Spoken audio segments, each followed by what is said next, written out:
Hey everyone, it's Susan Pierce Thompson and welcome to the weekly vlog. So I'm in my office today. I've been doing Facebook Lives and webinars all week. Once in a while, these days, usually just once a year actually, we release the food freedom videos out into the world. This is a set of videos that I shot some years ago now.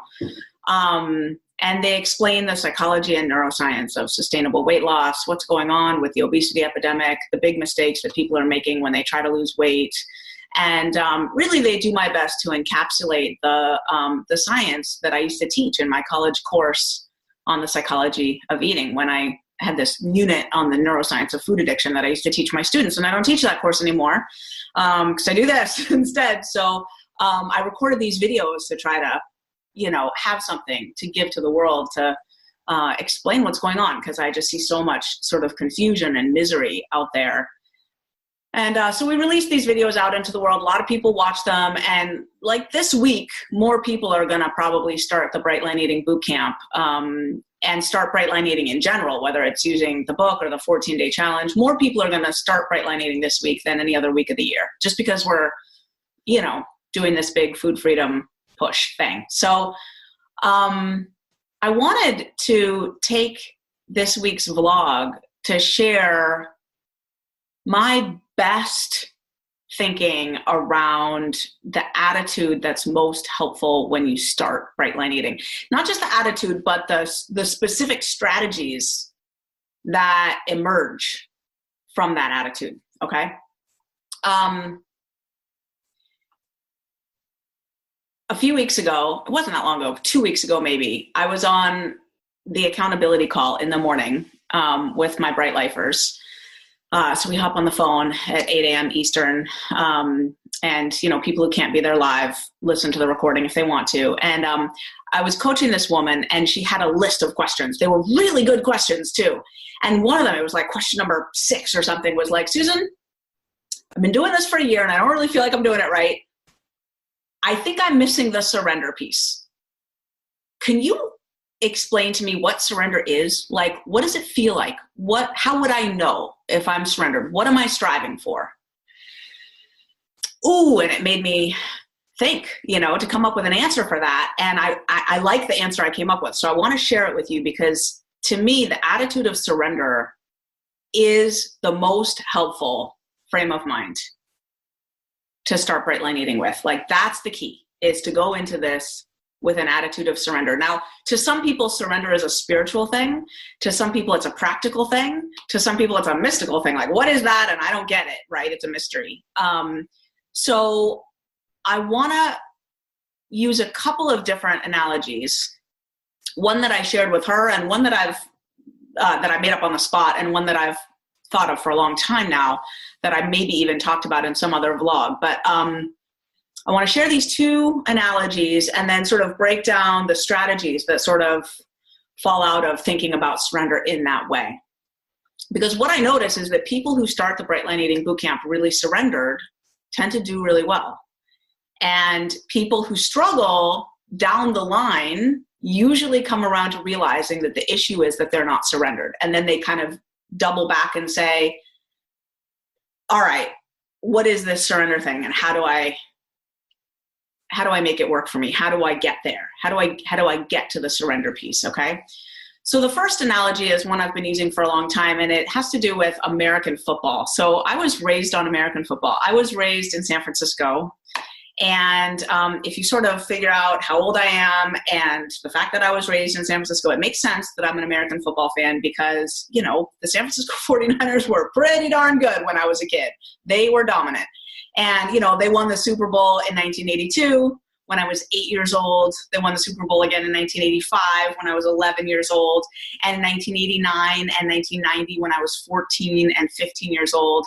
And then they won it again in 1995 when I was 21. So, and they were pretty much in the playoffs and or the championships, the NFC championships, pretty much every year in between there. So they were winning their division just about every year. Now, you don't have to know anything about American football to get this. If you do know a little bit, it will help, but it's not necessary. So if you're not a sports person, that's fine.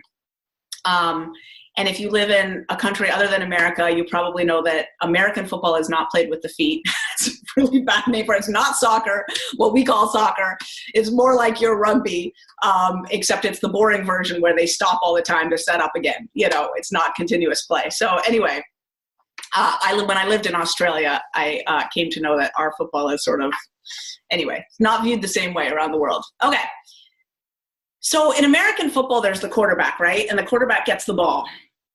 And it gets hiked to him. It's always a him, right? Gets hiked to him. And then he steps back a few feet. And then it's his job to decide what to do with it, right? And there's a bunch of guys up there in a line trying to run up and tackle him. But his guys are protecting him from that. Like they're called the linemen. And they're there sort of matched up one-on-one trying to like keep those guys back, right? And if they do a good job, they create what's called a pocket for the quarterback. The quarterback steps back and he's protected. His linemen are up there doing their job and staving off the onslaught. And Joe Montana used to drop back into the pocket and look like he had all day. Like he'd just be looking around, am I going to throw it to that guy? He would just wait for his runners, right, his wide receivers to run out. Jerry Rice was among them. Gosh, I loved those days. Oh, I miss Joe Montana and Jerry Rice. So Jerry Rice would be running back, so would all the other wide receivers, and Joe Montana would just stand there and just look like, And eventually, he'd throw the ball somewhere, right?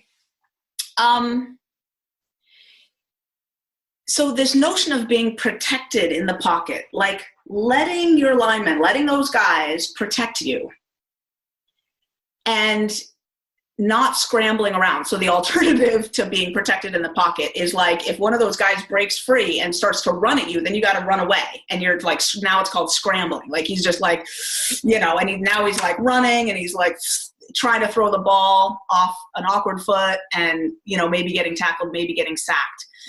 And it's a whole different feeling when the quarterback is scrambling, right? Not protected, not safe. Like now it's time to react, not just easy does it, right? So this feeling of being in the pocket and having all day is like, that's the feeling of surrender. It's sort of like I'm protected. I don't need to react. I'm going through my day. And yeah, the food fray is out there. Maybe I'm serving food to my kids that I don't eat. Maybe, a colleague at work has brought in stuff for the break room that's not my food. But I'm protected and safe because I got this Brightline Eating program that's like my linemen. The Brightline Eating program is protecting me, and I don't have to freak out about any of it. Like I just step back,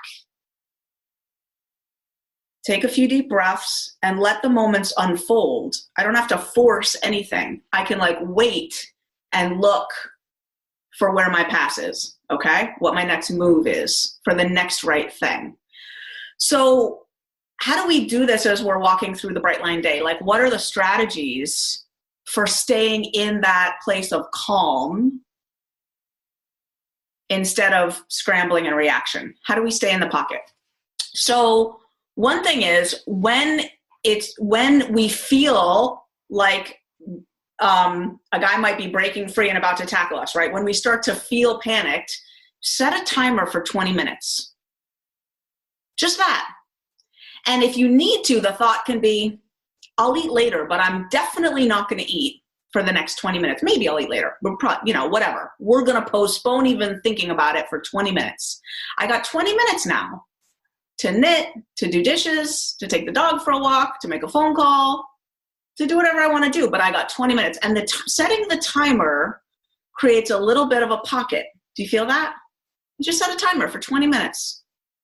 let me just see. I'll be embarrassed if I don't, but I think I do. Where are they? One right here.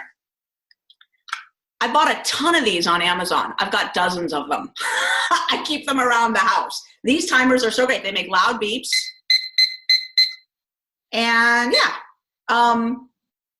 kitchen timer, right? They're magnetic. You stick them up someplace. Anywhere I go now, some of that is so I can time my kids, you got 10 minutes to take your shower, ready to go, whatever. Those timers are super helpful. Set a timer for 20 minutes. Here's another one. Ready for strategy number 2 to stay in the pocket? Set a timer for 2 minutes and sit and breathe. Now, this is a really good one if you're at a party. You don't really have 20 minutes, right? You're out to dinner with your family. Go into the bathroom, get out your phone, set a timer for 2 minutes, and you can sit and stare at it even. Watch the timer come down for 2 minutes, and for 2 minutes, just sit there in your stall and breathe in through your nose and then out through your mouth with the longest out breath that you can, the longest exhalation that you can. 2 minutes. 2 minutes makes all the difference if you're actually breathing.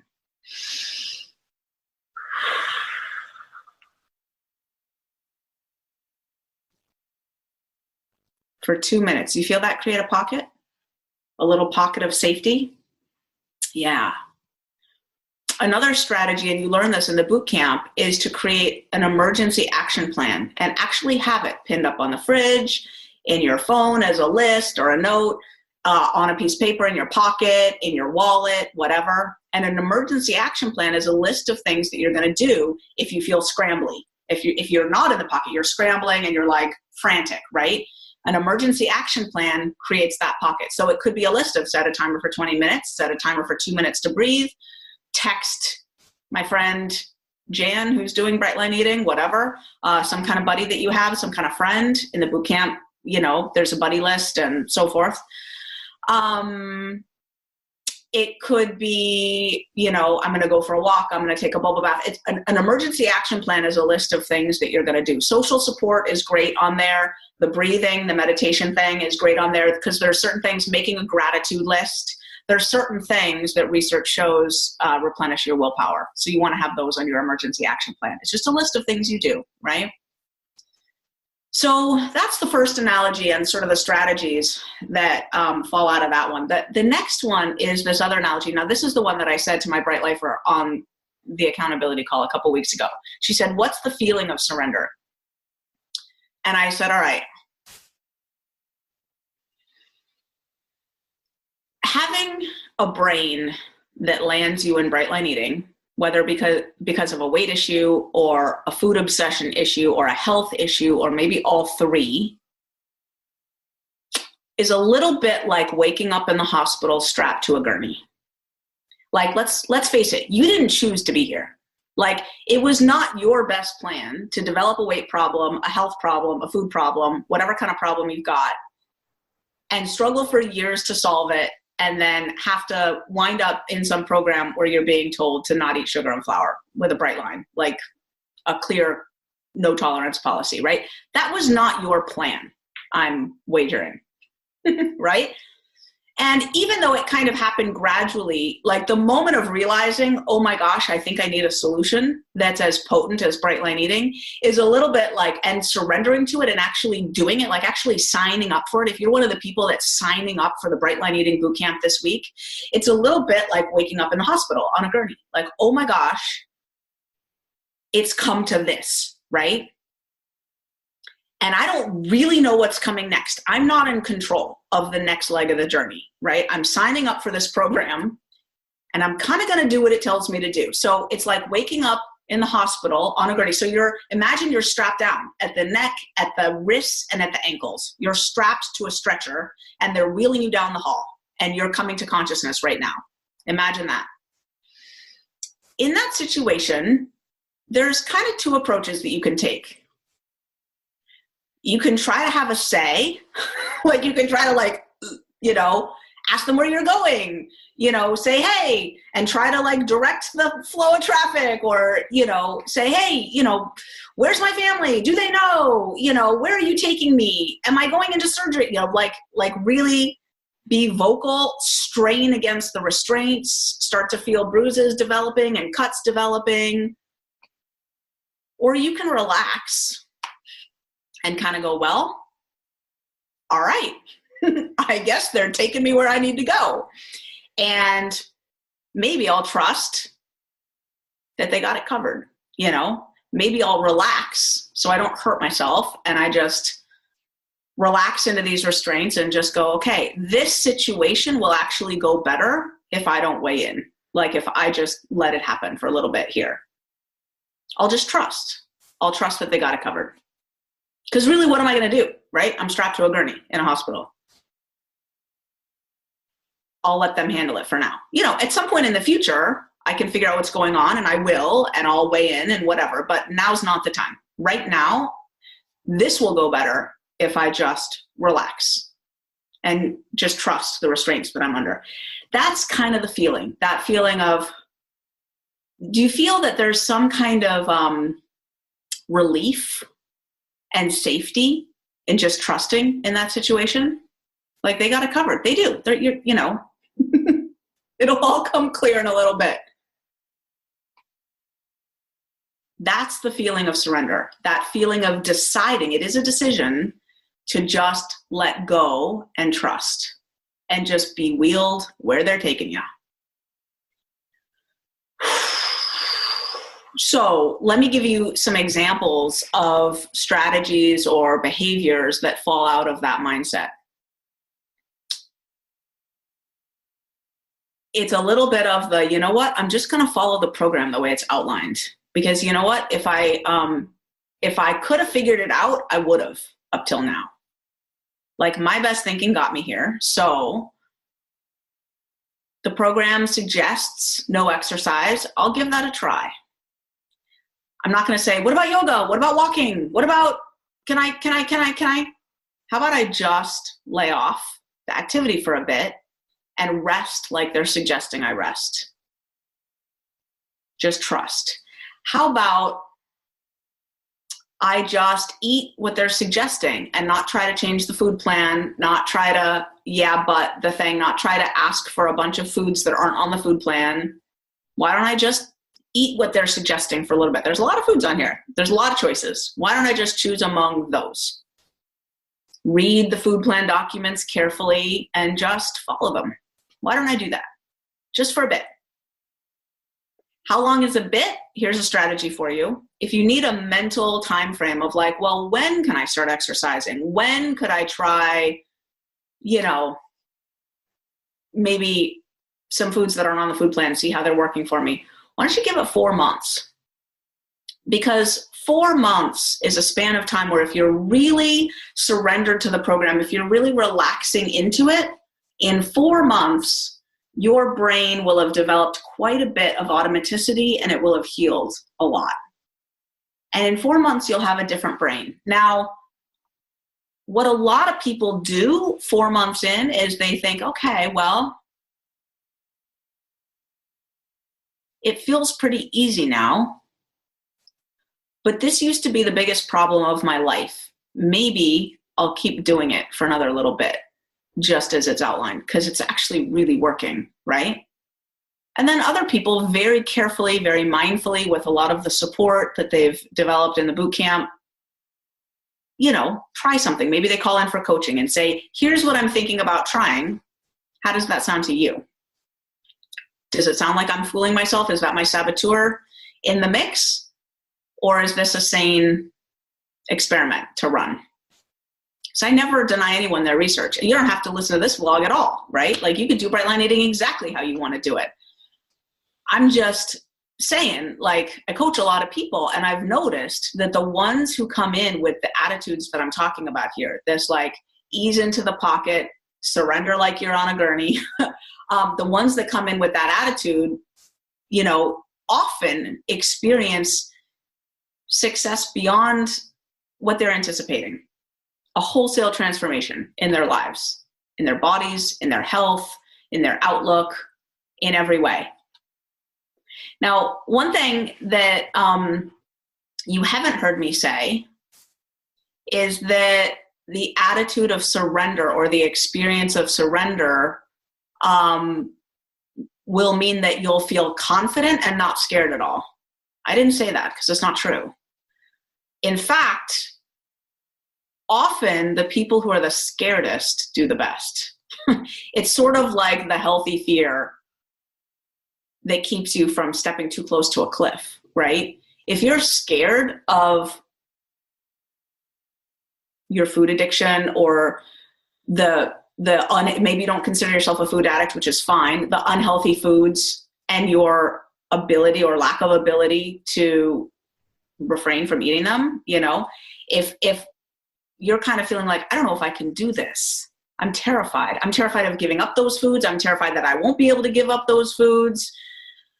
I'm terrified what it'll feel like if I give up those foods. I'm afraid of the withdrawals. I'm afraid of the cravings. I'm afraid of all of it. If that's how you're feeling, that's fine. I actually think that's a little healthy. Of course you're scared. If you're scared, of course you're scared. Maybe there's a little bit of excitement in there too. That's awesome. Maybe you're so excited that you're not even feeling the fear. That's cool. I'm not saying you have to feel scared, but I just want to point out that you can be surrendered and scared at the same time. Totally. And some amount of fear is completely like rational, of course, right? Like you failed at this particular thing, this weight loss game, your whole life. Trying again would be terrifying, should be terrifying. It's fine. So I guess I want to wrap up this vlog by just saying, welcome. I know there's just a huge, huge crop of new people discovering Bright Line Eating for the first time this week, last week. I've been having a ball doing all these Facebook Lives and webinars, and you can click down below if you're watching this vlog in a timely fashion, like right as it's being released. We'll have a button down below where you can, check out whatever's live right now. If you're watching this vlog in the future, that ship will have sailed, which is fine. You can go to the website, brightlineeating.com. Maybe you're already there and click the Get Started page. But right now, in time, I've got webinars happening. Registration is open for the bootcamp. It's super exciting. Mostly I just want to say welcome. Welcome. We think of things differently around here. We do things differently around here. And it's working for a lot of us. We are helping people get into right-sized bodies like no other program in the history of the world. We have data to back that up. That's not, I know that sounds like a very huge statement to make. I don't make it lightly. But don't take my word for it. Try it. See if it works for you, right? It doesn't work for everybody, but it's working for a lot of people. So if you can, try to keep in mind that attitude of surrender, which just means trust. You'll know you're doing it when you're letting go for a while of your way of doing things and just doing it the Bright Line Eating way, just to see. Maybe it'll work. Maybe it will. And that's the weekly vlog. I'll see you next week.